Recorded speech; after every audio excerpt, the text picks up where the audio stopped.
Bentornati e bentrovati a Storie. Nell'epoca che succede immediatamente l'epoca arcaica si diffondono dei generi letterari minori nel mondo greco. Questi generi letterari minori sono anzitutto la favola e poi la geografia. La geografia come racconto anzitutto dei vicini di casa, di coloro che non conoscevi e poi dei paesi più lontani.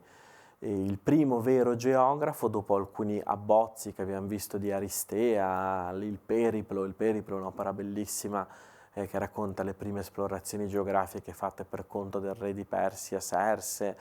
Ecco, dopo questi primi tentativi tra il 560 a.C. e il 490 a.C., il tentativo per eccellenza, il primo geografo vero per eccellenza è Ecateo di Mileto.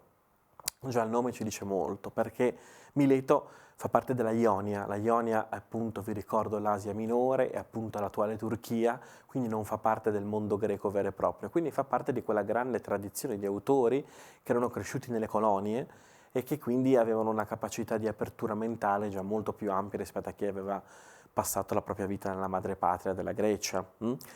Dall'altro, Ecateo è una persona estremamente attenta che mette in relazione due elementi fondamentali. Ecateo scrive un'opera molto bella che si chiama Descrizione della Terra. Lui prova proprio a descrivere la Terra in ordine o in senso orario, parte dallo stretto di Gibilterra e poi affronta l'Europa, affronta quella che era l'Asia dell'epoca, l'Africa e ritorna allo stretto di Gibilterra. Fa un giro a 360 gradi con la sua opera e probabilmente anche con la sua barca, quindi è un testimone oculare di quello che vede, un descrittore molto attento.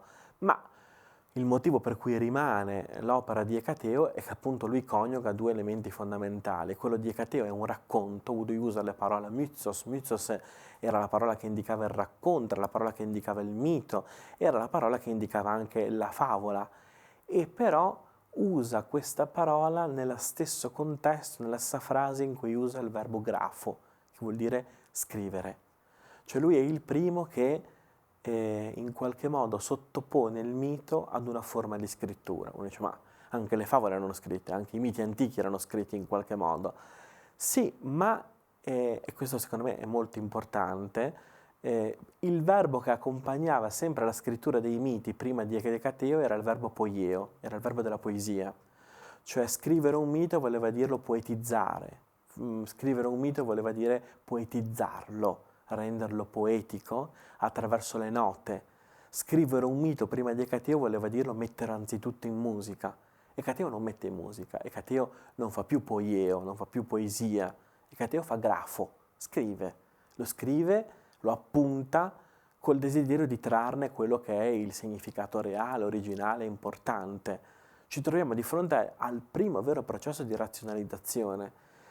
Spesso questo io mi rendo conto che anche quando si affrontano queste tematiche in ambito scolastico, in ambito didattico, questi autori vengono un po' saltati perché non godono di fama, di fortuna, eccetera, eccetera. Ma di fronte a Ecateo noi ci troviamo di fronte a un tentativo di razionalizzazione del mito che non ha precedenti nel mondo greco. Siamo proprio di fronte a un cambio d'epoca, perché il mito non viene più usato per cantare o per informare riguardo a qualche velleità del passato. Il mito viene usato per descrivere, viene usato per conoscere. Cioè siamo a un uso pre-filosofico del mito. Tra 2 minuti c'è Platone che lo userà proprio per trarre dal mito una conoscenza di tipo filosofico. È chiaro che ci troviamo di fronte quindi a un elemento destabilizzante completamente nuovo, eppure la geografia di Ecateo diventa la geografia che conosciamo ancora oggi, l'etnografia, la capacità di raccontare i popoli, la capacità di raccontare i luoghi, la capacità non soltanto di dire dov'è una città piuttosto che un'altra, ma di saperla raccontare quella città, di saperla raccontare quel posto. Il gusto del viaggio, un viaggio di conoscenze, non soltanto un viaggio di piacere e di turismo.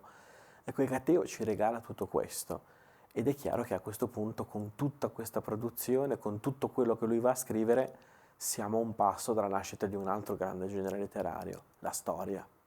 Lo raccontiamo qui, lo raccontiamo a Storie.